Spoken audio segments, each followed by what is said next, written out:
ladies, gentlemen, and everyone in that wonderful technicolor rainbow in between. The days are getting shoulder, they're even getting colder, but we are still here at the Titan Esports Vanquisher League. I am What's Gritty, and joining me today, my usual partner in crime, back from their mini vacations, Golden Gad. How you doing today, GG? I had an unforced vacation last week, so, it was pretty nice, but I hope everyone got a good break, Sater's a little more funny, a little more witty, but I like to bring it back down to earth a little bit. Yeah, very much so more Irish. I got none of that in me, unlike him. Much too much, to be honest. Anyways, we're going to be having some new Vanquisher matches today in Week 6 of Vanquisher League, of course, and it's going to be Arcbolt Surge versus XSV Wrath. So we have seen the other XSV team previously on the stream already. So this is going to be that other side of that coin. We do also have this is a cross group matchup, and I think the big thing for both of these teams is they are both on the cusp within their own groups of making that playoff spot. It's going to be the top 4 teams from each group of A, B, and C will make it into that playoff seeding. Right now, our Excessive Wrath is sitting on a 3-2 game score, so they're right in that 4th place spot. But Arcbolt Surge are at 2-3, so a win or a loss for either of these teams can either set themselves up for a comeback in week number 7, which will be next week, or potentially lock them out of playoffs. So this is going to be a very important match for both of these teams while my co-caster deals with some of his microphone issues and hopefully gets that fixed as soon as possible. He's here. He's good. I don't know. Ready. Let's wait for producer. Am I echoing still? Okay, we'll give this. We're going to get a check-in on that, but we can continue talking about the teams for now. This is a very important win for both of these teams. This is an important win for both of these teams, whether or not whichever team does end up winning or losing. It's going to be a matter of, hey, for Arcbolt Surge, if you win, you're sitting at 3-3. You have a chance of ending your season 4-3, which is usually a positive win rate, is enough to get you into that playoff spot with the top 4 seeding that we have. And if you're Excessive Wrath, winning sits you to 4-2. You're guaranteed to have a positive win record no matter what. So again, either way, as whoever's winning here is going to end up happy, and whoever's losing is going to feel real bad going into week number 7.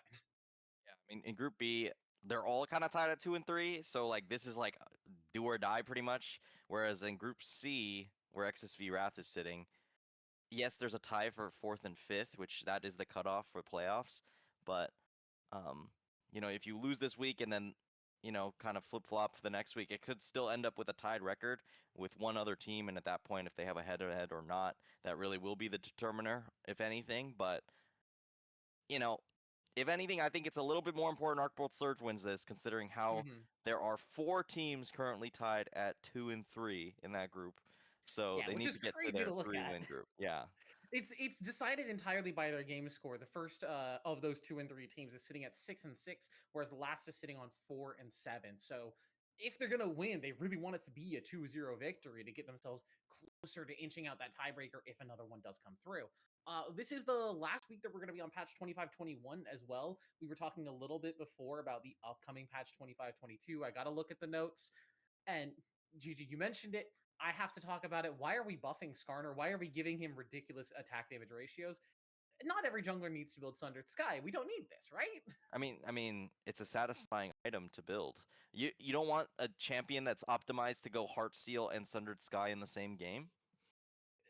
Look, they work off of each other really well, but I don't look. Heartsteel's already satisfying enough. I don't think we need extra satisfaction for Skarner on top of that. He's already what I think it is? They just want to show off Skarner's cool crit animation. You know what? True. So many of these champions have great crit animations. Like, have you ever seen a Moomoo's critical strike animation? Yep. He does a little like little breakdance move. He does a little big spin, and nobody ever gets to see it. Have you seen Poppy's? Oh, I would say I have. I've built Sundered Sky on her so many times, but every time I'm proccing it, it's off of the buckler. Is it just the headbutt? It's the headbutt. Yep. One of my favorites. It's a good one.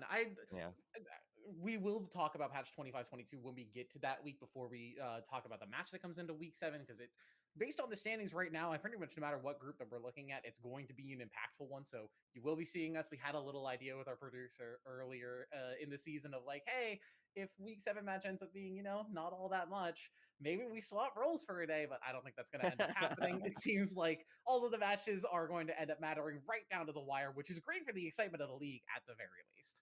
Yeah, personal enjoyments aside, hey, I've stepped in the play-by-play occasionally. I did also have to do Overwatch painfully for 2 years, so Oh, I'm I so definitely sorry. know how it goes for casting very fast and to the point. But yeah, we are still on 25-21, nothing too crazy. So at I least the Vanquisher League, which is the highest tier league, at least gets to experience. Okay, they played on this patch for a bit. They're not the ones on Wednesday in the jungle. That is yeah. day one of a new patch every time. So Pretty much the last team to experience a new patch, at the very least outside of scrims, at the very least. We should be hopping into draft actually just right now. I was going to say in just about a second, but here we go. ABS are going to be on that blue side, and Excessive Wrath are going to be over on the red. We've been seeing a lot of the same bans come through for teams in general. I think Varus has still been pretty high on the priority list for a lot of teams. We've been seeing a lot of Azir in Worlds at the very least. I don't think we've been seeing too much. I'm noticing a couple of blank bans. I'm hoping that this is just a graphical error and the teams are not missing their bans. sure it is. We'll get that soon enough. So I just want to talk about some of the pocket picks I'm seeing on some of these OPGGs scoping out. I think the most prevalent is going to be. All right, we're going to We're gonna reset reset draft draft real for quick. God's Glory 7, most played champion, Viego, for the side of ABS. So that'll be pretty interesting, considering there aren't too many like really big AD junglers besides the one that always gets banned, of course, which is Wukong. So It's I Wukong. really Zuko used to be more popular, but then he got a couple of nerfs thrown his way. Yeah, it is really just Wukong and Pantheon nowadays, isn't it? yeah. And then for the AD carry position of Balmer, this guy has an insane amount of Ezreal games, like a ridiculous amount of Ezreal games, compared to his other champions, which are comparatively like a quarter of the games. So I would not be surprised to see that pick here in this one, especially seeing something like a Zyra ban, Yeah, which is Zyra like ban very early on is very bottom lane targeted. We're going to see Gwen ban as well. Pantheon that I was just talking about, that AD jungle option, going to be taken away. I wonder if this means they're trying to force an early Viego pick, or maybe even force a Viego ban, potentially. Rumble's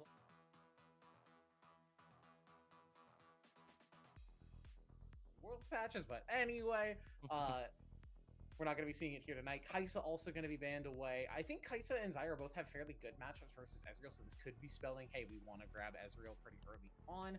For Excessive Wrath, they're going to ban out Aatrox as that last pick, so now it's just a matter of what the Super Saiyan or the rest of ABS want to pick up as that first pick. Yeah, I mean, it kind of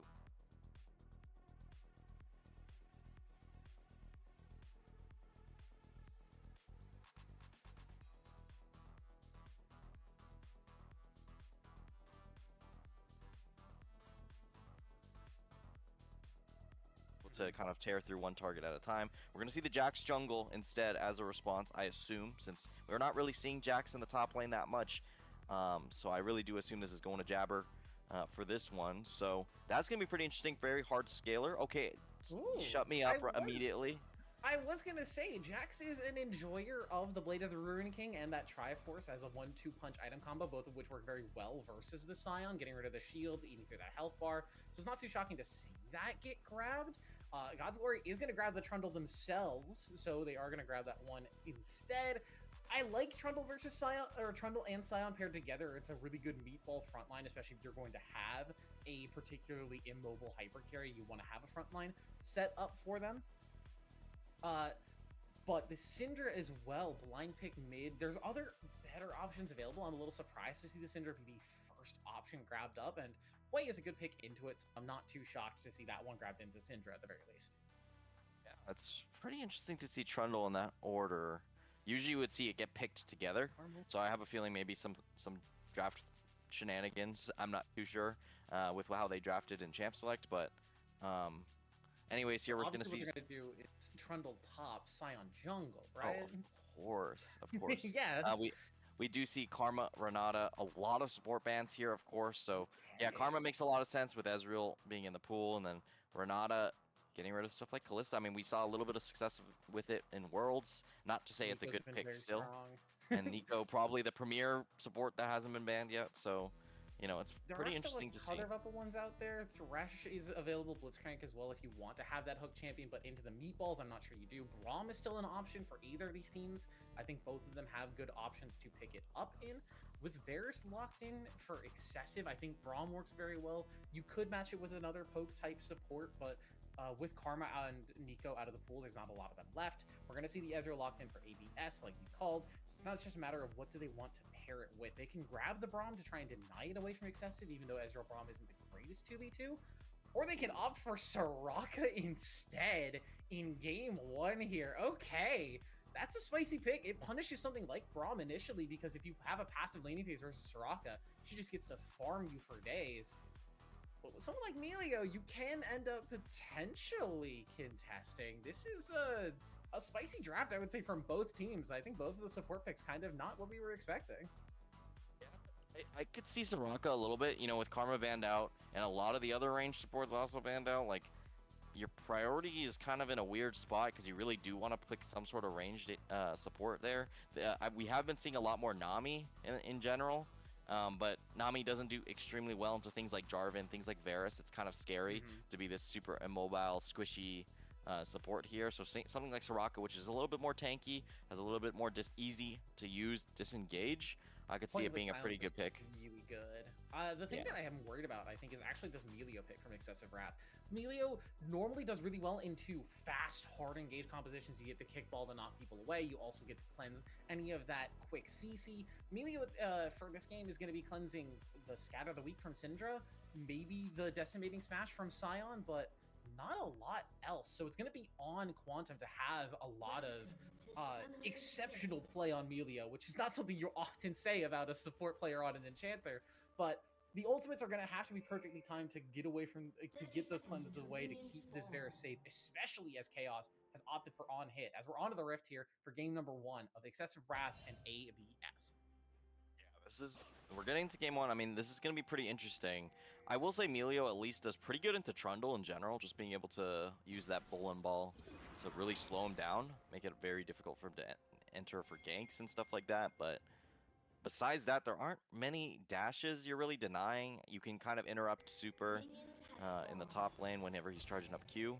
But besides that, not too much. But I think they do have the scaling advantage on that side of the pond here for Arcbolt here. So I'd expect them to at least play slow in the early game, just try and build up that lead in the bot lane, and then kind of snowball from there. But Jax will be a force to be reckoned with, I'm sure, once he gets the 2 items. Split pushing menace as well, which is not something that we often see out of Jax picks because we have been seeing him so often in the jungle, and your jungle is kind of forced to be on objectives. You got to be there for the smite. It's kind of important for the team. But having Jax actually be available to play in the side lane now really opens up options for Excessive Wrath. If the team fights don't end up working for them, they have that great wombo combo with Jarvan, Hwei, and even Varus to a certain extent. But now you have the option of, hey, if we're not able to win out these team fights, if the Soraka healing ends up too big, if they get too tanky, we can play the side lanes. We can play a much slower, more pull them apart kind of gameplay. Is a good idea here. We're just seeing some pretty casual lane assignments. They do get good info here on Trundle's clear, whereas there's pretty much no info for the side of the Jarvan. So should have a nice time. Gonna be curious to see if Jarvan's gonna go peek mid real quick, while he is gonna go towards that bot side or not. Kind of depends on the wave, and it seems like it's kind of neutralized towards the center of it. He will still do a little bit of a look, it looks like. Maybe force a flash if anything. Chaos has to be a little careful here. Balmer is extremely powerful. Yeah, Chaos already taking pretty low. The lethal tempo, though, stacked up for the Varus means Balmer has to respect. It's a nice sidestep on that piercing arrow. Does not manage to get those blight stacks procced. So Chaos losing out on that trade a little bit. And this is the great advantage of having a Soraka. Melio, yeah, his healing is fine. That Cozy Campfire, the extra healing, the extra auto attack range is really nice, but it's just not the same as having that battery of health that Soraka brings you. It's an HP always just preferable to the kind of HP over time that Melio provides. he will end up committing the TP, so not going to have to burn through too much of Soraka's resources, instead opting just for the TP after that very aggressive trade. Humor here, finding a nice stun here, and just able to recall as well. No big action here besides the bot lane going for some aggressive trades, but no one really at very big risk. Was able to grab the tier very early on, so we'll be stacking that to be able to grab it quite Yeah, I am a quickly. little surprised to see Balmer opt for the Conquer instead of the Lethal Tempo. I think a lot of Ezreals in general have kind of accepted that for the longer fights and for the early game especially, Lethal Tempo ends up being very valuable just in terms of how much value you get out of the run early, and you're not getting a ton of healing out of the Conquer, so the extra stats can sometimes be useless as Hunty uses that extra movement speed to get themselves out of dodge, follows that nice path, gets away from the pillar as well, but is going to end up losing a bit of this wave to Humor at the very least, as their positioning is kind of rough here. Yeah, Humor gonna try and space out. Just gonna chill. Has to go for the recall here for God's Glory. And Jabber's kind of on the map. Still hasn't recalled at all. They did spawn him out, so this is a lot of pings towards that side. Keeping that Jarvan away. He's just gonna go for a chill recall in the meantime. Yeah, meanwhile, Raya on this Jax on the top side, having a little bit of trouble in the early game, but this is kind of expected. You're not super strong level 1s through 4 on your Jax. You're just playing kind of to go even at the very least in your laning phase. You don't want to get behind in CS. You don't want to give up anything for free, especially versus the Scion. But once you get that first item even to that like 1.5 item power spike, you can really start to lay into the Scion. Yeah. It's gonna be a bit of a slow one up here. I will say Dragon is spawning up right now, so that might be the first opportunity for contention, especially considering what these two bot lane want to do. So I expect Ezreal to actually go in for a pretty hard trade here as we get just a little bit of chill time here. Since they do have the Soraka, it's just an HP advantage you get to kind of leverage throughout the entirety of the laning phase. Quantum Force still not having that heal back up, and the Ghost as well here for Chaos. Humor now. He's gonna get tagged, but gets that Shadow of the League onto Hunty as well. Flash away from the way, but the pillar's gonna land. Humor doesn't have the ball down in time, so Hunty will survive, and now Jabber has the potential to try and look for a turnaround. Flash, flag, and drag. One more auto, gets it down with the shield. First blood over to Jabber. Jabber, now he wants more with God's Glory. Puts it down the work to Earth to get that little bit of extra healing, but it's not enough. Jabber stabs him with the lance and picks up the double kill. Yeah, Jarvan double kill early on. That is kind of a dangerous side. I mean, Hui didn't get to get too much money off of that, but being able to survive, catch up the wave, get the level 6 early on, while, you know, the team with the Syndra isn't able to establish a decent lead there, since Hunty was able to survive that initial gank, is actually really, really big for them in the early game, and should give them more than enough proud to be able to claim up this Drake that is up right now. Yeah, I do also like the choice there from Jabber to go for the flash and then flag and drag, as opposed to the cooler and a little bit more hype play of the flag and drag and then flash to get the knockup, because you did need the damage there in that trade. If you don't have the extra damage from both the standard and from the dragon strike, you end up losing a lot of your early DPS, and I think Humor potentially survives there, if not at the very least God's Glory. Yeah, that is true for sure here. They are going to claim up the Scuttle Crab. No contest so far. It looks like ABS will mount, so should be a pretty free Drake, at least as far as I can tell here, unless Balmer and Klugi, or what is this? I'm trying to read. Clue Chungus? Yeah, we will stick with Clue for now and just keep it easy. Chaos, but though, Balmer in ghosting. a lot of trouble. Chaos, yeah, has the ghost on. Balmer sidesteps the piercing arrow again, so again, none of those blight stacks popping. That first dragon will go over to Excessive Wrath. In the meantime, we do see God's Glory up there on the top side, investigating those camps, getting a little ward down. So you get something out of it at the very least, but giving up the dragon for free, especially this early, does not feel good. Yeah, and look, the Jarvan is leveraging the idea that they think the Trundle's topside, since it's been gone for so long. Now just claiming up this red buff for himself, so not going to be able to leverage a large lead that maybe could have been accrued here if the correct read wasn't made, but Jabber, quick with it, is just going to be able to claim that up and kind of equalize out the extra time Trundle had on the map.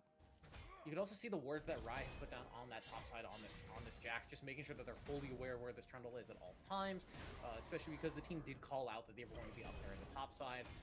Rye is going to opt for Sheen at the very least, as actually trade in the mid lane here. Jabber just pops the Cataclysm. Ezreal ultimate doesn't land. Humor flashes away, but the red buff is on the heal. Clue comes in with the clutch save. Almost keeps their mid laner alive, and it gives Humor the chance to trade back at the very least as feats are claimed for Excessive Wrath. It was just kind of an unnecessary death, not really respecting the severing bolt there from the Hui. Actually gets tagged by it right before the flash comes through, and that's an isolated target, so that's max damage there. Actually gets taken down, and Jabber is just kind of on a roll. Has the Sunner Sky at 8 minutes into the game here as the jungler. That is going to be a painful Jarvan. Usually Jarvan, more of a supportive pick, but when you get an early lead, you really can start bullying some of these squishies just with that extra attack speed you do gain. I will say him going down does mean that the Grubs will go the way of ABS, so they do get a point there for their eventual feats of warfare. Chaos has the Chains of Corruption, walks into the silence though, so no piercing arrow. Does still have the autos, but it's early game. There's that Chain of Corruption. It's going to land on the Soraka, but full health. Clue was not feeling too threatened by it just yet. The Hail of Arrows comes down as well, but it's just taking them down to under 3rd HP. With no potions, Clue does actually have to be a little bit careful, but with Jabber showing up and on vision, they shouldn't feel too threatened about a dive just yet at the very least. Thinking about it now as the ward does get cleared out in that Tri-Brush. Balmer now has to be very careful with this positioning over the wall. You have to be able to react to the flag and drag, but with the wave dying out and with no resources available, Excessive Wrath will knock it off. Yeah, that's one of those scenarios you do want to have EQ flash. You know, if he's able to E away, that's something that is reactable with the flash, but you know, not going to go for the risk. Chaos having no mana. Varus is one of those AD carries that doesn't just auto, so not going to be able to pull it off. So more clear in here for Jabber. Just going to get these camps on the bot side here. You know, it's been a pretty quiet top lane, of course, but good to see the Scion is even in CS.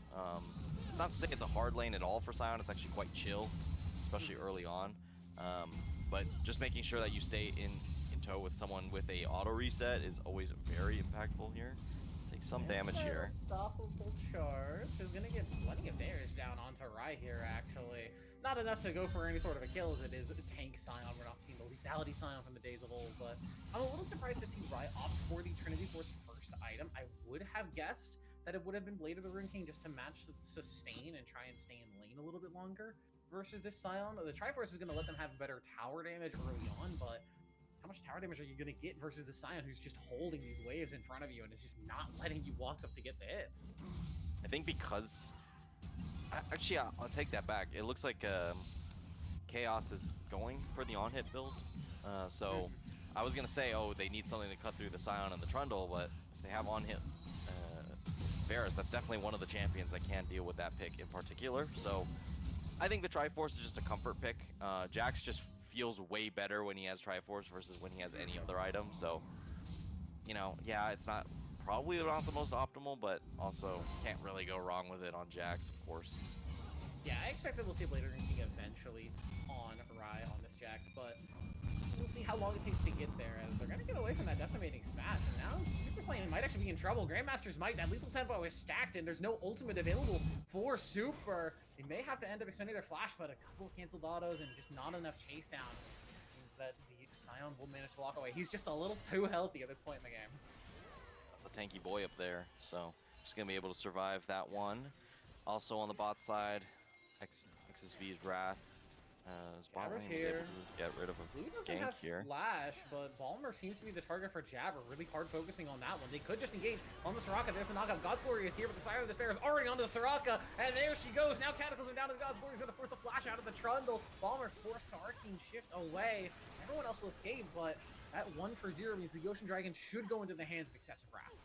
Yeah, that's just, it's kind of strange. I would have thought they would have had vision established at least a little bit, since, you know, God's Glory just a second ago was in that bot lane going for a gank. So you'd think, oh, there would be a nice vision line there, but it just wasn't there. So they had no idea Hunty was right there. So when Soraka walks up to try and bait the Jarvan to go in, yeah, I mean, there's just already a Hui there ready to fully burst the Soraka down. So well played there from XSV Wrath. And now they're going to look for top lane, weak side.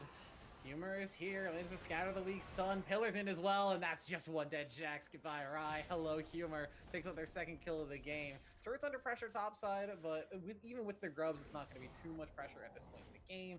Trundles here. They're going to end up getting maybe one more plate out of this, maybe two, but I don't think we're looking at first turret blood at any point just yet. I think they might push for it, though. Unless the Scion ends up backing here. I think maybe you just try it, but... Jax with no TP. Hunty. Yeah, clearly not feeling too brave to walk up versus the way, even without any mana on, just forcing them away from the turret. And yeah, that's where he is just pressuring this top lane turret. With the grubs, there's going to be plenty of health taken off of it. Excessive Wrath, even with 3 members down, don't have the damage to actually get through that bottom side turret. With the plates falling in down in just about 30 seconds, they should be able to finish off that top lane turret pretty much at their leisure. Yeah, but Scion already committed here on the bot side here. Now, Jax barely not canceling there. So, gonna feel a little bit worse for wear. Now Chaos trying to force down the turret at least a little bit. They're asking the Ezreal to try and engage, but it's just the Scion here, so just gonna be able to zone him out. Kind of just chill, but Balmer has to TP to this top side soon, or else he's going to end up losing some of that CCS. Humor flashes away, the Spider Despair. I saw that in a straight line. The Severing Bolt, though. Humor doesn't have the movement speed to escape the lightning as it strikes him from the Summoner's Rift. Well played from Hunty there. Just good dance there of resources. Jabber now. No flag up. Yeah, no flag and drag, so you're going to be forced to just fight the Trundle inside the Cataclysm. Has a little bit of help from Hunty, though, but there's the wish from Soraka. It will keep God's Glory alive. Super Slay's on the way, but I don't think this is a fight that you want to take. The Scion now stuck in the potential 1v3, but the fear just means no chance to walk in.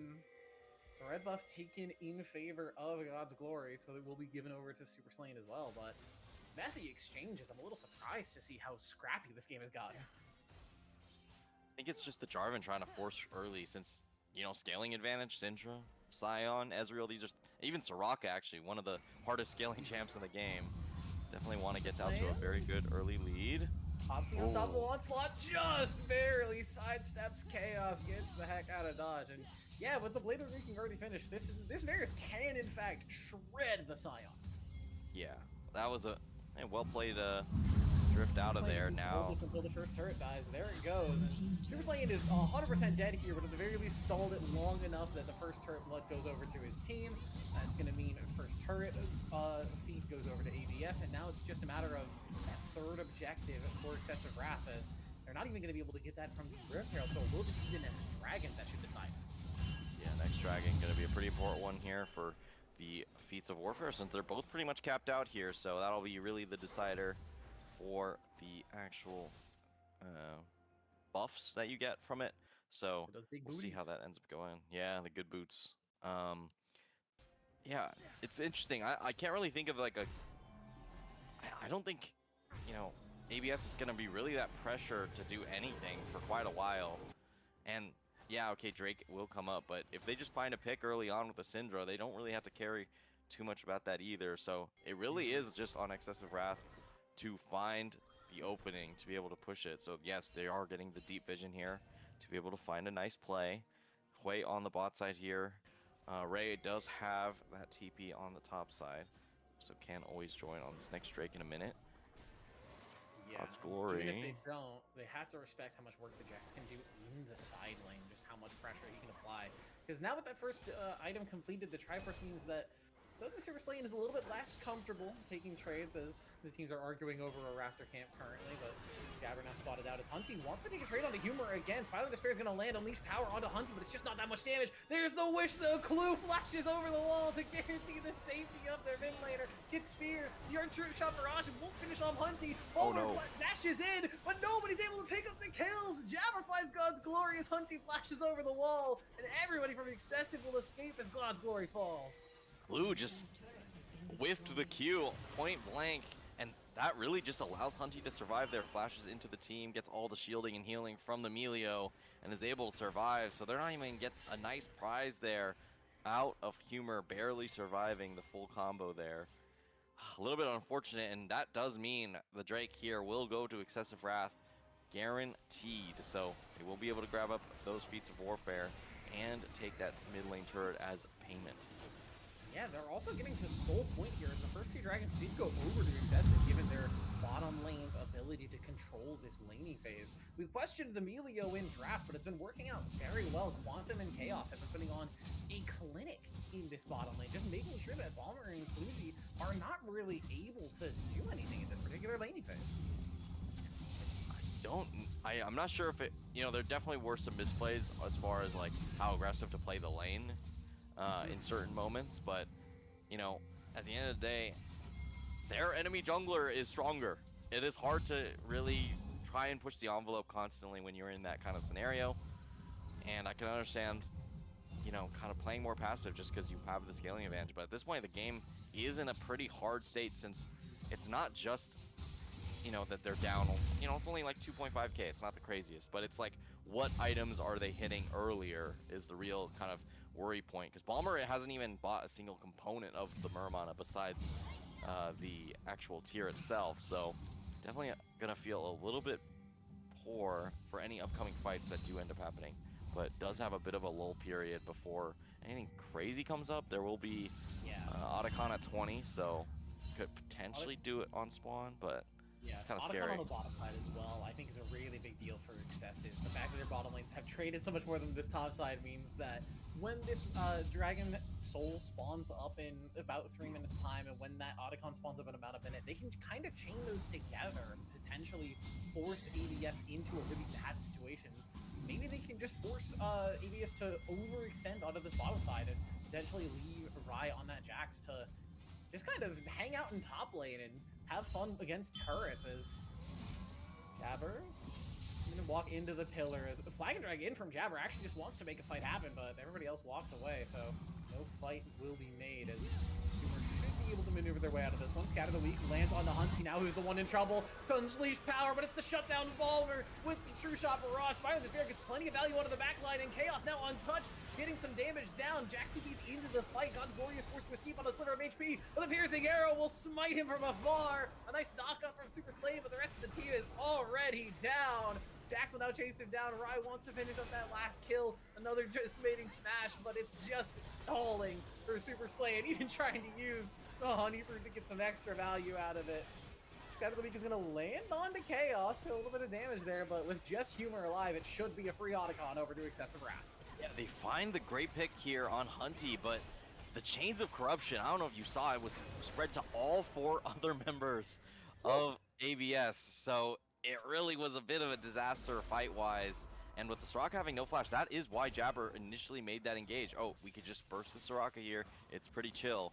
Hunty unfortunately gets taken down extremely quickly since the Trundle did end up committing the ultimate there to actually just shred the Hui even harder, so was a guaranteed kill there, but with Jax TPing down and no real way to get out since it was some deep vision that he did TP to, was a pretty insane fight there for Excessive Wrath, and that should mean that they should just be able to snowball this into a nice soul here in just a second, and this is, of course, Infernal Soul, which, I mean, that's going to bring the pain. Balmer, you can't take this. Balmer, you can't take this. He's going to jump out. He's going to get rid of the Arcane shifts forward. Balmer, no, that's got to be panic. He's going to get picked up.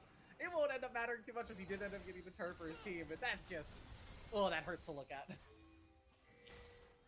I don't know why he shifted forward. I think he actually he can actually play it if he shifts backwards with the Soraka with him. But yeah, like I tried to get back in the Rift Herald. Tried to get back in the Rift Herald, but I guess like that's a potential angle. The way the Rift Herald works is the higher your range, the further you fly out from the Rift Herald. So since Ezreal, pretty long range champion, ends up getting flinged so far that even a shift and a click will not get you into back into the safety of that of Shelly, say that way. It's a cute thought process. It doesn't end up working out, as it isn't even going to be as Grandmaster's Midas popped. Rai just wants to make this fight happen versus Super Slay, and he's going to get plenty of damage down, but with no Bork in the inventory and not even the pieces of it, I think Rai might actually struggle in this side lane in the 1v1, especially now with Bramblevest picked up. I think it's going to be Shojin as the potential next item. Maybe either Shojin or Sundered Sky. I'm not sure which one exactly yet. I think it is going to be Sundered Sky, as Super Slay actually, I say that, but now he's the one in trouble. But Wish from across the map, respect the Soraka! Super Slay takes the kill. Oh, here we go. That's classic Soraka gameplay there, but I don't think it's gonna matter too much. Anyways, you know, you did commit Wish. That means your team fighting's a little bit worse. They will try. They have to. I don't know. They're just so It's too late. mispositioned here. Yeah. Yeah, they positioned poorly, and that means Excessive Wrath are happy to just take the soul from them. It looked almost free. Now they just have to manage to get their way out of their own side of the jungle, as ABS are going to try and turn it around and get something out of this play at the very least. Look to pressure down this mid lane turret. It will force Excessive Wrath to pass the safe way around, so there is a potential for this mid lane turret to fall, but it feels like chump change in comparison to an Infernal Soul as Hunty finds the Fire and Despair onto Balmer, gets an Arcane Shift over the wall, so we'll be playing safe. And the turret goes down, so again, ABS gets something out of the play, but it doesn't feel like enough. As the Chains of Corruption doesn't manage to find their mark. Stun lands onto several members of Excessive Wrath. This may be the fight that they were looking for, where you're fighting versus the Infernal Soul. Everybody gets out of the Cataclysm from Jabber, and Jabber with the shields will survive, and now Jax onto the backline. Balmer has to flash away. This shutdown comes through. Super Slayton finds the first kill, but is eventually going to get, going to get picked up. This Soraka healing is going pretty dang hard. Jax now onto the backline. He's looking for God's Glory, but the Trundle's pretty dang tanky. The Soraka value is going insane. Somehow ABS wins the fight versus Infernal Soul. Are you kidding? Quantum Force evidently in trouble. The pillar lands, and that's just a dead Melio. Shutdown over to Kluji. This game has been turned on its head. Infernal Soul given, and suddenly Excessive Wrath are on the back foot. Jax gets away from the unstoppable onslaught, but just has to dash and flash and jump away as far as he possibly can. But he's not going to go far enough. The blast cone will finally get him out in time. God's Glory still trying to chase him down, but the pillar not up in time. Everybody manages to walk away, and the power of Soraka stands undefeated as ABS are going to push down the mid lane. It's just a little bit of payment here, you know. It's gonna close the gap a decent amount. They actually are ahead in gold now, but some of the things that are happening elsewhere are still big concerns. You know, the soul is still in the pocket here. They're gonna try and chase down Clue. I think just might be dead. Bad timing, yeah. Hunty with Severing Bolt is gonna pick up Kluji.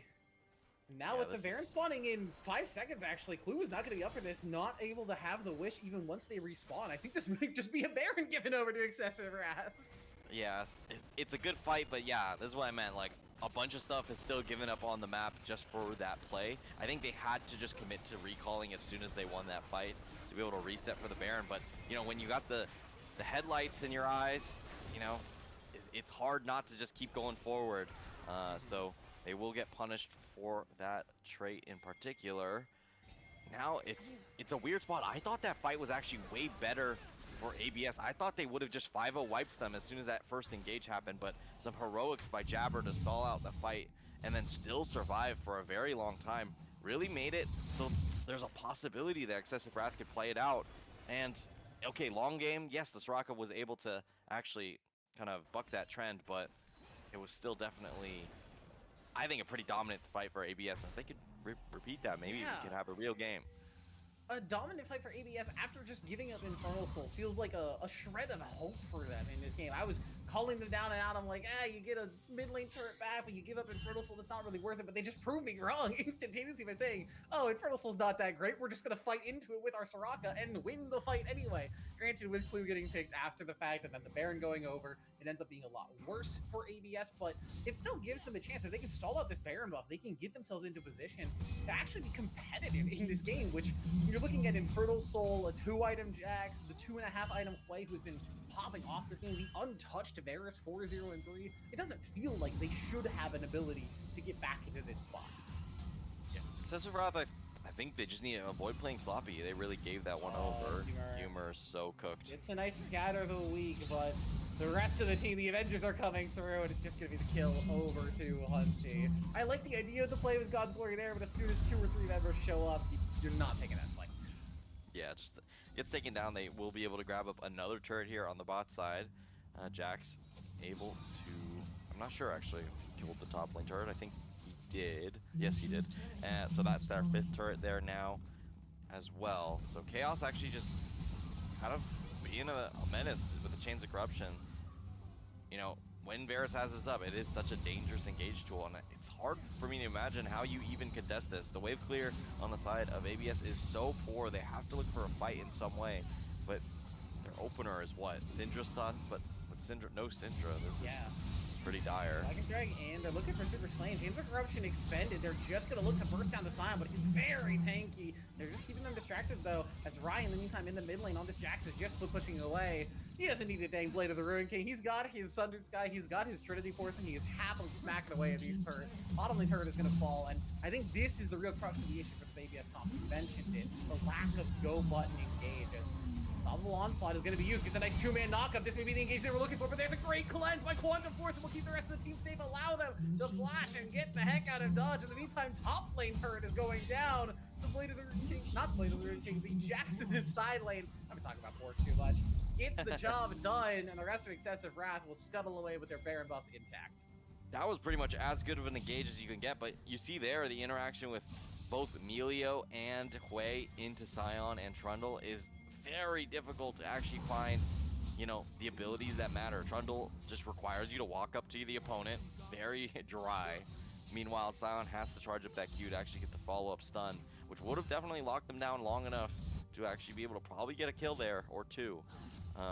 So unfortunate there for ABS. Yeah, cleanse for Emilio, but yeah, I think the Q still would have gone through if the Q doesn't get time to charge up because Melio managed to cancel out the stun after the fact from the Scion ulti, which is a big part of the CC it provides us. The engage is attempted here. Balmer is going to get caught out. Chains of Corruption don't manage to find their target, but the Spiral of Despair pops in so much damage now. Balmer's going to escape with his life. Fluky also barely escapes, but they're slapping away with health bars that they barely don't even have anymore.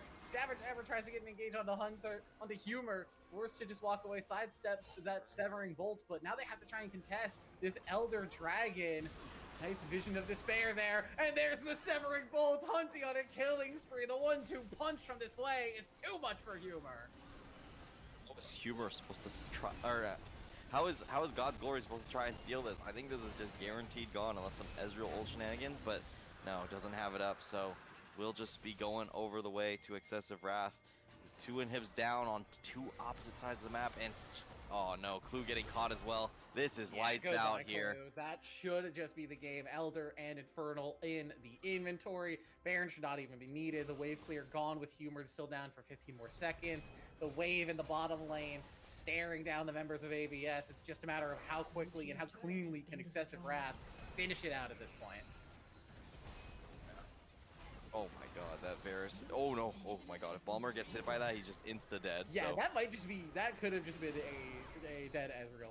Forced to just sidestep the amount of damage and the amount of range of this Excessive Wrath comp is so difficult. The Infernal Dragon taking, but Balmer will get into the base in time and heal back up. Healer is respawn, so they have a little bit of wave clear to their name, but can they even get close to the wave to actually start clearing it? That Super Minion is still up, still punching away at the turret, will finally fall, but now you have the top lane wave to deal with and the mid lane wave coming in soon. The redemption used to heal up Excessive as Jabber goes in, tired of all the positioning, all the waiting for the shenanigans, just gives himself the triple kill as this game is going to finally end. Maybe he'll even look for the Quadra, but no. Chaos is going to take that one away with the Elder Dragon Smite, and Excessive Wrath will take game 1. Very well played there from Excessive Wrath. They had one little blunder in a team fight, but doesn't matter when you built up the entire game behind it. So just like that, they're going to take game 1 in a pretty dominant fashion. I don't think they were contested at all. I mean, it's pretty nice to start with a J4 at 3 kills.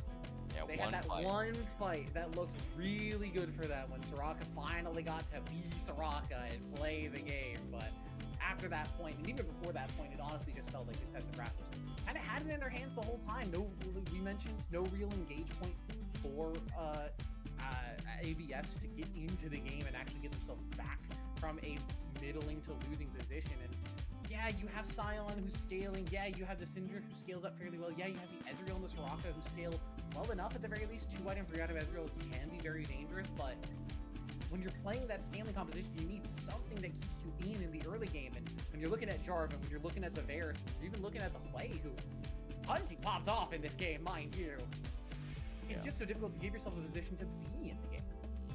Yeah, I mean, I just have to question the draft order there. You see them lock in Jarvan Jax, and you still lock the Trundle? I just don't really get it. I think you could have afforded any other jungler at that moment, and you know, Wukong was up and available. Wukong was up. Pantheon's up, as Pantheon well. was banned. Oh, Pantheon was banned. Yes, that's right. But Wukong was up, and you also have other champions that just kind of work as well. You could pick. Wukong, Xin Zhao, Yeah, Skarner. yeah. There were options there. I think the Trundle pick does have to come into question a little bit. We'll have to see how they end up changing the draft coming into game number 2, because now it's do or die for ABS. If you win this one, you've got a chance to win game 3 and maybe keep your season's hopes alive. But if you end up going down 2-0, that's probably it for your season. I don't think a win in week 7 will do much for you. We'll have to see how they're going to rally back and see if they can set us to a game 3 after we get back from this break. We'll see you then.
Welcome back, everybody. We are getting ready to jump in here for game number 2 of Excessive Wrath versus ABS. I'm still 30, that's still GG.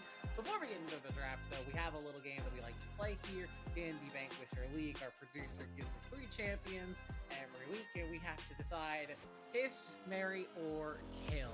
This week we had a little bit of a world theming this time around, and all of us agree that the best skin is still, in fact, the best skin.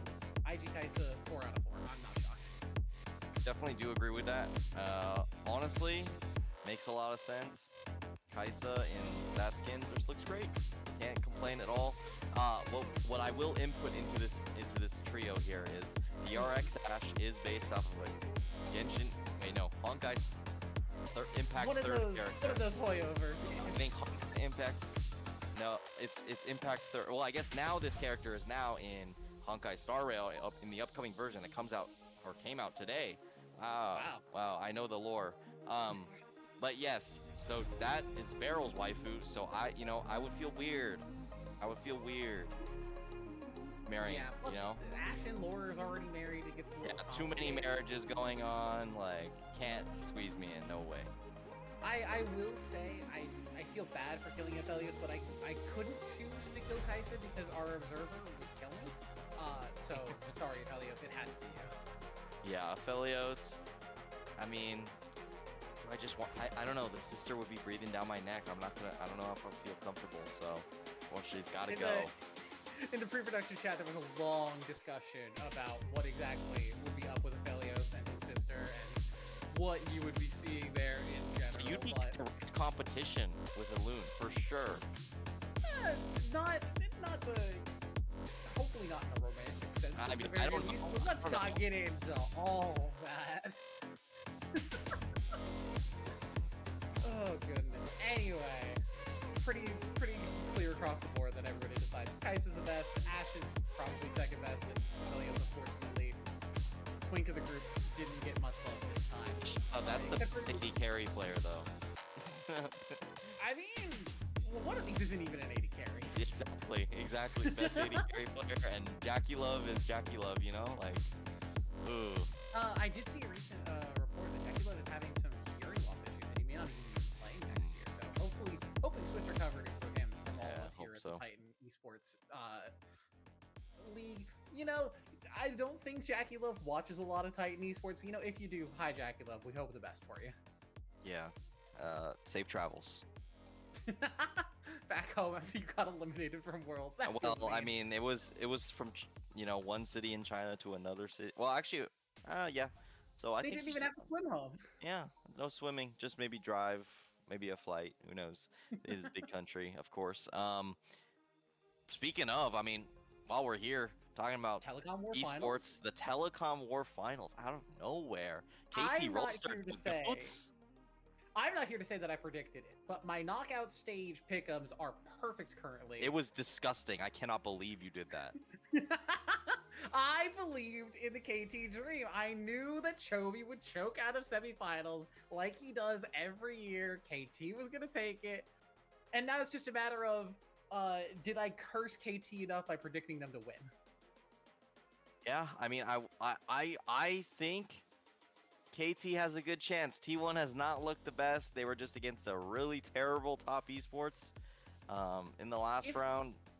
If T1 wins Worlds, is this the most Mickey Mouse tournament win that we have ever seen? Oh, definitely. I mean, they beat 3 Western teams to make it into and then playoffs. Top Esports was 3rd seed China because IG. 3rd seed China. They beat IG, which is 4th seed China, and then Top Esports, which is 3rd seed China, and then KT, which is did they end up 2nd or 1st seed? I don't remember. Yeah, I'm trying to remember. Well, they also beat AL, which I will say AL was my favorite going into the Worlds. AL was a very good team, sure. But no, they lost in Game 5 in a very tragic fashion. So that may have been the actual finals matchup. That might be Thug finals. If it was a swift 3-0 for T1 in the finals and KT collapses, people will look back on this tournament and be like, the real finals was actually AL T1. Yeah. So, That's at least interesting. I mean, shout out to BDD. That guy has been grinding for years, and He he's finally deserves it. getting paid. Somehow we're getting a potential for Peter and Perfect to win a World's Trophy. Yeah, we should not allow that to happen. But also 3 world championships in a row by T1. I don't know if we should allow that to happen either. So Would that be? I think that would be the first three-peat in League because they did 2013, yep. 2014, 2016, or was it 2015? No, 2015, 2016, and then they Yeah, lost in 2013, finals in 2015, 2017. So And yeah, it would the be other the first side time. of that story is if Doran wins Worlds with T1, everybody from the 2020 DRX roster with Chovy will have won a World Trophy except for him. Yeah, I mean, also everyone has won. Wait, has Tarzan won Worlds? No, he hasn't, right? He is not. It would be Tarzan and Chovy. People who were like, Yeah, I the think Griffin people. Arguably the like players that were the most hyped coming out of Griffin when that roster collapsed. I know. I And feel like here they the are. three hype people there were Tarzan, Chovy, and Viper. Did Lehens? I don't think Lehens has a world trophy, does he? No, he doesn't. He got No, Lehens second doesn't have one either. once, I think, if I remember right. But So the Griffin boys still need to collect their world championship trophy. It still needs to happen for Chovy, Tarzan, and Lehens. And Doran, but potentially not coming next hey, this don't weekend. forget, Pioshik is a world champion. That's just never forget that. Pioshik is in fact a world champion, and we have to put the respect on his name. We're jumping into the draft here for game number 2, taking it back away from the world championship and into Titan. AVS, their season's kind of on the line here. They need a win in this game. They're sticking on blue side, so it's just going to be a matter of what is that first pick going to be. Bans have already shifted up. We're seeing Talia banned away by AVS. Now, I guess since Ezreal is gone, they're a little bit less worried about the potential counter picks, but Excessive Wrath are sticking with the same bans. Yeah, so right here, we got Gwen, Talia, Rumble, Pantheon, and we got Gragas as well. So that's a pretty interesting shout there. So I could see like a top laner just insta locked here, but is it ever Camille just Mbessa blind? Mbessa blind is like what I think that's a normal pick, and we may have had a spoiler that there's something crazy about to happen.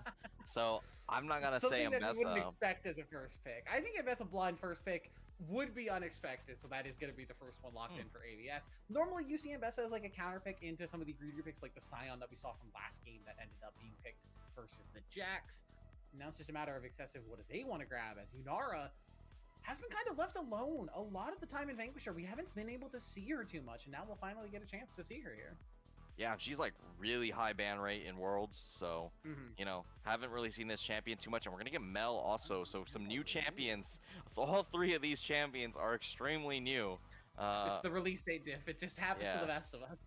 So I will say, Hunty performed incredibly on the Hui in game 1. And Mel is a much, I think, higher skill expressive champion than Hui is. And Hui is already fairly skill expressive. So I'm excited to see what Hunty does with the Mel. Yeah, I think that'll be pretty interesting. Orianna, though, that's a pretty good counter pick, at least to a good degree here against the Mel, of course. I will say, the reason I'm... well. Yeah, I think it's pretty interesting. Senna allows you a lot, but, you know, Excessive has a good opportunity here to ban out some of the best pairings with the Senna. Nautilus will go almost for sure. We saw him 100%. banned away last time as... That's not Nautilus. That's They could Zinja. first pick Nautilus, though, and then it's probably okay as well. So I'll be pretty interested to see if they go double range with the Senna, because that's been something that's a little bit more favored now, at least a little bit. But you know, you can never be too sure. The only person who I know that actually plays this is FBI. So everyone else is steering clear of this champion all the time. So not exactly sure what the pairing's gonna be here. And Bessa getting counterpicked by the Renekton is a little bit scary. I didn't even comment on that. That is a classic counterpick into Mbessa, so just gonna have to be confident here for Super. He's able to diff Ray in the top lane. And we get finally Wukong. Yeah, the Wukong finally shows up. A couple of junglers banned away, but Jabber is gonna get his hands on that monkey. The Cyclone has been so impactful in so many team fights, so we don't need we have to like end up putting a lot of time into that. Rakan is going to be the pairing. I'm surprised Nautilus was still available, but versus the Mel and versus the Yunara, who has that movement speed buffer and the dash, it can be a little potentially difficult for them, as Nefiri is going to be their jungler here. So ABS saying that they need a little bit more damage with their utility heavy bottom side, say, hey, we can pick a carry jungler for God's glory. Looked confident at the very least on the Trundle, even if it didn't end up working out for them, as Excessive will grab the Nautilus instead, and while versus Rakan it's not great, you're so happy to play Nautilus versus a Senna. Yeah, I was gonna say, I feel like Excess is very happy to just take Nautilus as soon as that Rakan gets locked in. You don't really care what's gonna happen there. So, and you have ways to interrupt his W as well. So definitely a solid matchup here. So we'll have to see how it ends up going. I'm a little scared for the top side here of Excessive. You know, I think there's a chance that they get a little bit abused by the Orianna in the early game, but besides that, it should be pretty balanced. I'm also kind of scared of how ABS's bot lane will go. I don't, you know, I've seen a lot of bot lanes in my day. I don't think I've seen ever Senna Rakan versus Yunara Nautilus, just these 4 champions. So I'm pretty curious to see how it'll go. Yeah, if you had told me these 4 champions were picked in the bottom lane, I would have guessed that it was Senna Nautilus and then Yunara Rakan, just as like a really good engaged 2v2 duo, and then Senna Nautilus is kind of her go-to pairing nowadays. And now that a lot of the tank supports, or the tanks that she used to get paired up with when she was a famine champion, have been kind of taken away from that bottom lane. They really tried to index her towards one role or the other. Either you're playing full enchanter support with a regular AD carry, or you are an AD carry yourself and you have a tank support with you. It's just going to be a matter of what they end up doing with it. With this Rakan, all eyes are on ABS as their season's on the line. We're going to get onto the Rift here for game number 2 of Excessive Wrath versus Arcbolt. I forgot what the S stands for. I was doing so well. No, I don't know. Surge. That's the one. Thank you, I got Sting in my head for some reason. Oh, I was doing so well today. That's painful. Anyway, we're on to the Rift here. Excessive Wrath, we're looking for a potential invid with that Nautilus. It's something you see classic Nautilus every time he's picked. You want to walk into the enemy team and force a flash, but Arcbolt's respecting that potential and are going to just walk away and give vision control over instead. Yeah. So I'm going to try and think here. For early games, I think they really want to get the Nefiri to invade the Wukong. I think that's your big advantage as far as something that you can find, but you know, you don't have lane prio in top lane. So unless the Senna or Khan can establish good lane prio, it's really just on Orianna to really kind of shove in the Mel, but that's a kind of hard task. Mel has a very long kind of farming range, so can really avoid a lot of the poke damage that Orianna can kind of dish out. So it's gonna be kind of hard to actually get that plan going for the Nefiri.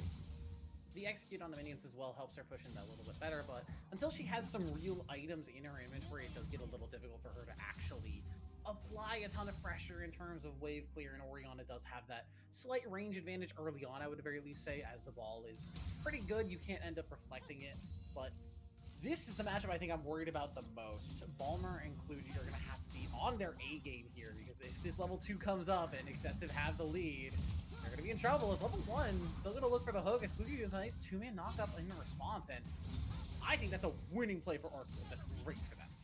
Yeah, not too bad at all. Just a little bit early there on the engage for the Nautilus. Needed 2 minions to actually tick over to level 2, so not going to be able to kind of leverage that advantage that they have in the lane and, you know, go down a little bit just early on.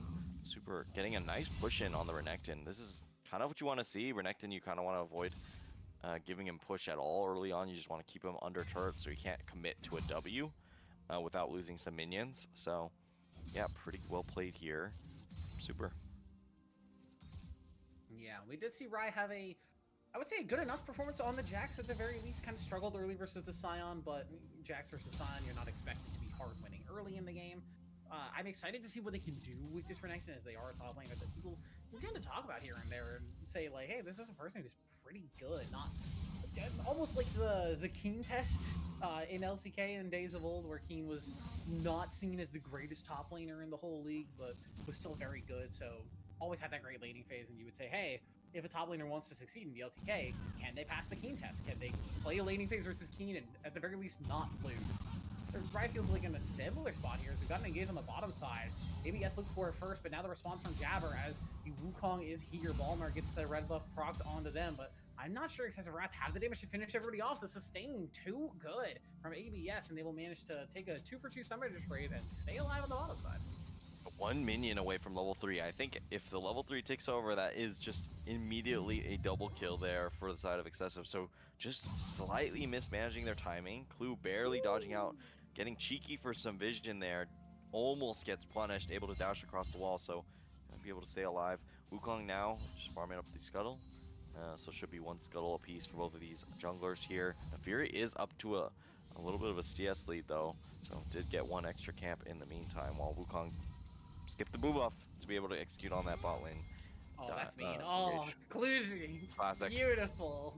Cancels the recall from the Mel. Hunty gonna have to take a little bit extra time to get back. Might even end up just fully canceling the recall, actually, as it looks like they're gonna be forced to either stay or burn their TP. Definitely gonna end up just staying here. Needs to wait for the next cannon wave at the very least. Has enough mana to at least shove in maybe one wave, but maybe need a little bit of attention here from Jabber to actually get back towards the base. Yeah, Humor looks like they're going to opt to take an early recall as well, so that should give Hunty a little bit of time to get the wave state back in order and get themselves into a better spot. Humor does end up staying, though, so maybe feeling a little bit more pressure, and that could force a teleport out of the Mel early. It definitely looks like it will happen. Now, gotta get this cannon minion here for the side of Balmer. Super nice trading, keeping the spacing up. You don't want to get W'd in an inopportune moment. Especially in that wave, you can end up taking a lot of damage from those minions. Yeah. Clue now trying to clear out this. Quantum going for the auto. Actually gonna get rooted up. Yeah, it takes a little bit of damage there. Clue doesn't get the knockup with the battle dance. Has to be forced to just walk away instead. A little bit of just ships passing in the night. Nobody wants to force the engage too hard. Nobody has perfect vision anywhere, so everybody will just walk away. Yeah, any hard engage is a little bit scary there just because you're going to lose a lot of minions if the Senna ends up committing to actually going for the fight. Now in a Fury on the bot side, Quantum. Flash grand entrance, Clue finds Quantum, and they know the Nautilus doesn't have Flash. That should just be one dead support. First blood to God's glory. Now Chaos forced to flash away. Hits away on the Yunara, but first blood over to the Nefiri is a huge pickup for ABS. I'm surprised to see God's glory just immediately W before the fight even starts, but just wanted to get there in time to be able to do the full double Q, get the maximum amount of damage through. Now, Drake is up. Do ABS want to risk this Drake, considering Nautilus is already back on the way? If they could get a pick here on Hunty, could be a potential. Looking for Hunty here. Battle Dance and Grand Entrance in, but Hunty doesn't have a lot of friends around. Has to flash away from the Shockwave. Nice positioning there from Fuji. Jabber was looking for some kind of entrance into the bottom lane and look for a gank onto Balmer, but had to be pulled away as Hunty called for help. And now with no flash, no teleport, Mel is suddenly a lot more vulnerable, and maybe ABS feel confident enough to take the dragon now. Kong's still in the area though, and I think they do have a bit of an inkling that he is on this bottom side here. Clue now definitely knows Quantum in range to actually lock up a hook, but it looks like they're going to try and force the Drake anyways. It will be spotted on the vision here, but with a recall. I think since the scuttle went the way of ABS, they're going to call it off. Call it a day. We'll be back in 45 seconds, or was it a minute, when the scuttle actually drops off, but you know, it'll be pretty interesting to see how they've pretty much a 4v4 guaranteed is going to go off. I do think the Mbessa is saving TP for that particular moment, and with no Renekton TP, you have to be a little bit careful here as Excessive to overcommit to this Drake, but you know, who knows what's going to happen. Yeah, it is going to be, I think, now on Rye to keep Super Slinging in this lane, and they're already starting to struggle as very nice trades for the Mbessa there with just those Wolf's Bites coming in so clutch. Is this champion not just broken? Every time I see this champion, A little bit, yeah. I'm like, this is just not fair. If like the player is good, it just looks so insane. Like, okay, what's the one game Gen G won? Oh yeah, it was was a little bit careful there, but Hunty and Quantum Force just forced to walk away as God's Glory shows up. But yeah, it turns out Mbessa is pretty good in a game of League of Legends, and as she gets farther and farther ahead of this Renekton, I think life is only going to get harder and harder for Rye, especially now. Super Saiyan will burn the TP, so no worry about the Mbessa coming to the bottom side and said, hey, Dragon's free, we don't need any help, so everyone will just walk away. But as we say that, they're looking for a potential contest. Jabber wants to come in, Smite comes through, God's Glory is going to find that, but now is in a little bit of trouble, has to get on the hunt to try and get out of dodge, flashes away, send it from over the top, but it will not save God's Glory as they're smashed down over the head by Jabber. Everyone else will walk away. Uh-oh. Reflex, lands on the Balmer, the root comes through! Massive damage comes through from Hunty, and now Kluji stuck under turret, gets a nice 2-man knockup, but it's not going to end up mattering. The execute comes through, Hunty finds another kill, and Excessive Wrath are far ahead. The disrespectful route there from Bomber. Doesn't respect the W. Super going for a very aggressive trade, Wing forward actually into the Renekton, saying, please use your dominance. I'm waiting for you to pop this thing so I can actually go for an engage later. So really well played so far by Super, and has built a solo 20 CS lead in this top side. Yeah, I remember you saying in the draft of the Renekton being a good counter pick versus the Typically. Ambessa. And yeah, typically it is. I wonder if this is just a matter of Super Saiyan being more comfortable in this matchup. Maybe they played it out a little bit more and just have a little bit more experience. As it feels like Rai is just being forced to play so passively and without any help from the team, without any sort of jungle assistance. This lane is only going to get worse for the Renekton. Yeah, I think the biggest thing, maybe it was a bit of a mistake on the side of Ray, was giving up the lane control so early and allowing the Ambessa to actually push out so aggressively into the turret. Just giving that extra time for the Ambessa to get a couple items in, especially that Caulfield Hammer for the extra ability haste. So.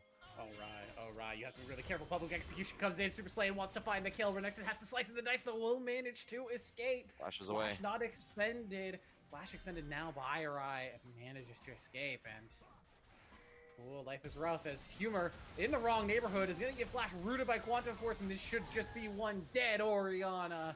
The Golden Eclipse comes through, and Hunty finds the kill. Yeah, enough CC there. Nafuri is on this top side.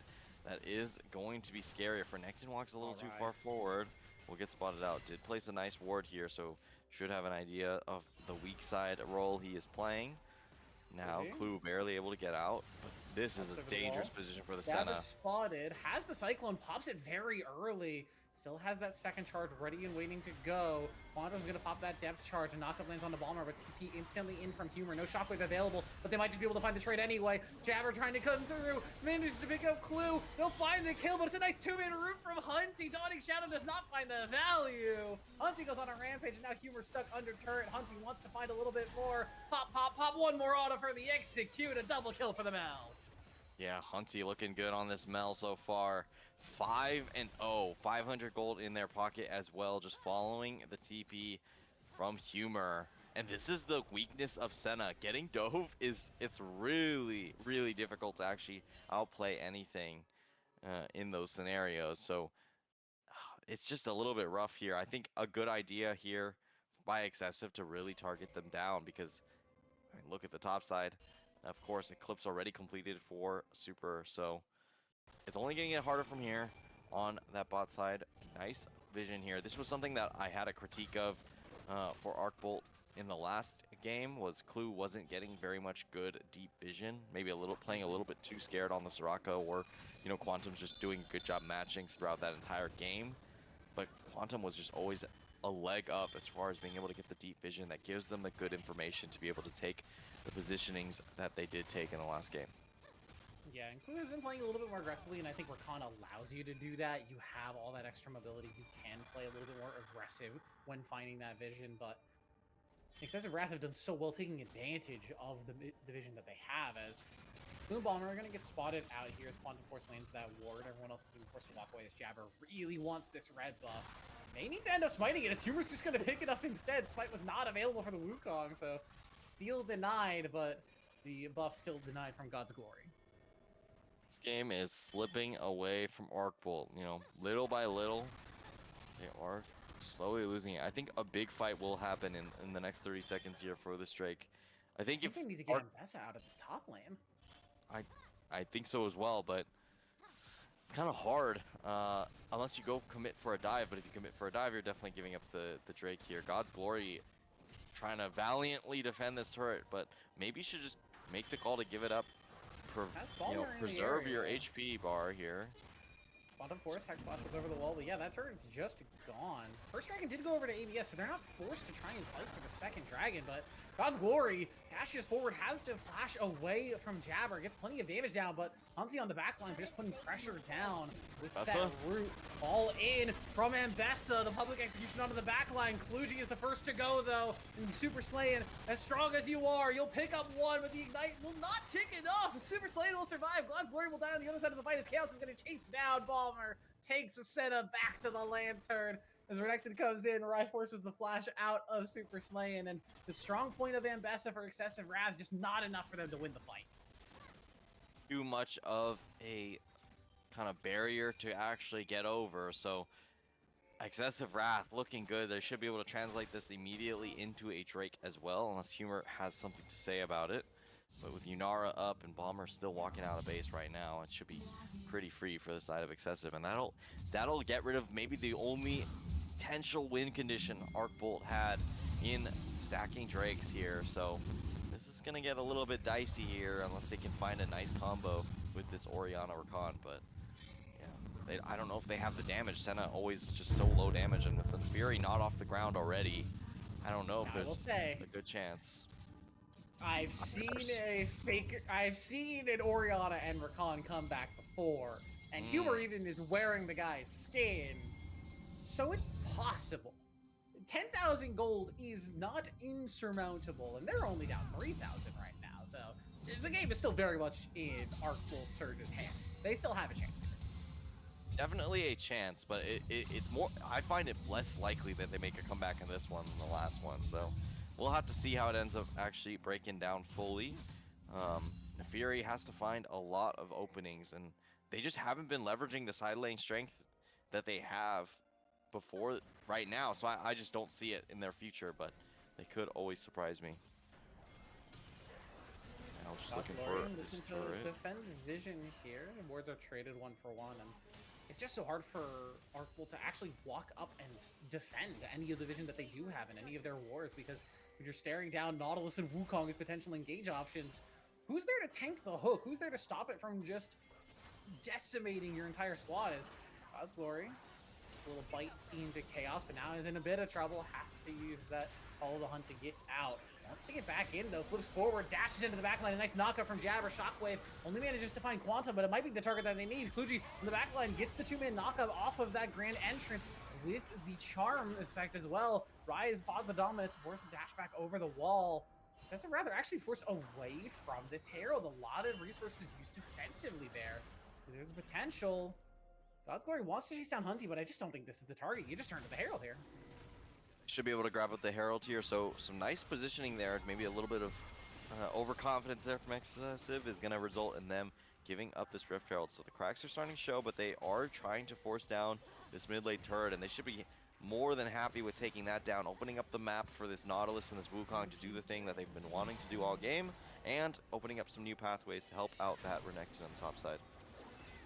Yeah, Ursael goes down. God's Glory is going to grab that, but they do lose their mid lane turret in the exchange. First turret had already fallen, so the boots were already over to Excessive Wrath, but again, like you said, it's just more of the map opened up, more options available for Excessive to walk into the enemy jungler and say, hey, we have a Nautilus, we have a Wukong, what are you going to do about it? We're going to walk into your face, how can you stop us? Now, 2 minutes away from this Drake, and, you know, side laning is going to be a little bit difficult. They have to commit to a 4-1 since, I mean, Orianna can side lane, but it's not exactly the most optimal. You can really get chased down, especially not without phase rush as well. So it could be kind of difficult to actually commit for a side lane play unless they just go straight towards that Ambessa. But as I said, they haven't looked for it once, and I don't think that's changing anytime soon with how the current game state is. As far as gold leads, I think most of them are just kind of evened up besides the 5 kills and the 3 kills on the Yunara, so should be quite advantageous here for the main carries of Excessive. Oh, God's Glory has to use that vulnerability to get out. The lock forced to lose the flash as well. Golden Eclipse to use, not enough damage to finish him off, and now Ryan in trouble on the top side as well, as Super Saiyan and Kluji are here. Quickness pops just to make sure the Renekton stays around for a little bit longer, but they just don't have the damage to finish off the Dominus. Super Saiyan wants to continue to chase this down, but Rai flashes in, punishes Kluji for staying too close, and now might be able to turn it around. Redemption used just to keep Super Saiyan alive, and it might turn the fight around. The dashes, the slashes, the steps, all finish off the Croc. Enough to take down the Renekton, but Good play there from Ray to get something on that weak Balmer side. Now Bomber walks up gets too that. far. The Arc of Ruin slow means Quantum gets the hook, and that's just a free kill for the Wukong. Oh, and that's a tier 2 mid lane. And that could translate directly into this Drake spawning in 40 seconds. Mel now kind of in a dangerous position. God's Glory wants this 1v1. No mana on Hunty, but the root And lasts root so lasts long. forever. Oh my lord, how long does that thing last? I thought it was only like a second and a half. What? I mean, a second and a half is a long time. I mean, you know, for instance, the GOAT, Morgana, I think is, what, max 2.75 seconds at max rank now? 2.5 or 2.75. It's a long route. Yeah. So let me check it real quick. I do Root appreciate that duration, we're both going to look for 2.25 at max rank. 2.25. That is wild how long that route lasts. And yeah, it was a level 11 plus on Hunty. And I do think a lot of the common wisdom, at the very least, early on in Mel's cycle was, hey, you max W second, you reduce that cooldown by a ton, you get more value out of the Reflect, more damage. And speaking of Hunt, pops the Reflect, the dash pulls the Shockwave away, and it might allow Hunter to survive. The Dawning Shadow's in, but Super Saiyan wants to shut them down. 1,000 gold over to the Mbessa. Flash expended, but they'll get the heck out of dodge. All right, this is the theory now. Can a fed Mbessa 1v9? This is the real question. 1,000 gold into the pocket of a Mbessa with Eclipse and Shojin at 19 minutes. Will it be enough? I mean, Tail will have to be told soon enough. But they will at least stack their second Drake of the game. And they're slightly back in it, especially if they can find something else in this play. Otacon is here on the bottom. Balmer's gonna pop that honey fruit. The ward's just swept out, but with the members of Excessive in the area, and now with Renekton TPing down, Rai wants to be part of the fight. Jabber's in with the flash, but doesn't have the dash in. The Cyclone manages to find the knockers. Where's the rest of the team? Where's the follow-up? A great charm out of the back line. Jabber dies, but Kluji sacrifices their life to make sure the team can escape, but they're still falling down. God's Glory popped by the beads of chaos. A double kill to the Yunara, and that should mean the Otacon over to Excessive Wrath. Well, you haven't bought your items. You just got a good influx of gold, but without the power of the items that you just kind of gained up, yeah, the Otacon's just going to be a pretty free fight there. Cyclone disrupting the Rakan W there, making sure that no counter engage could happen. Really influential there, and I mean, Excessive Wrath, now you're in a very commanding position. No objectives up for quite a while though, so they're going to have to be a little bit more creative as far as these plays are concerned, if they really want to push it hard. Yeah, the flowers go over to Excessive Wrath. They get the Otacon buff, and it's now a commanding lead for them. 5,000 gold, 4,500 give or take as the waves get picked up. Hunty maybe looking for humor here. Lands the slow and gets a little bit of damage with that Radiant Bolt.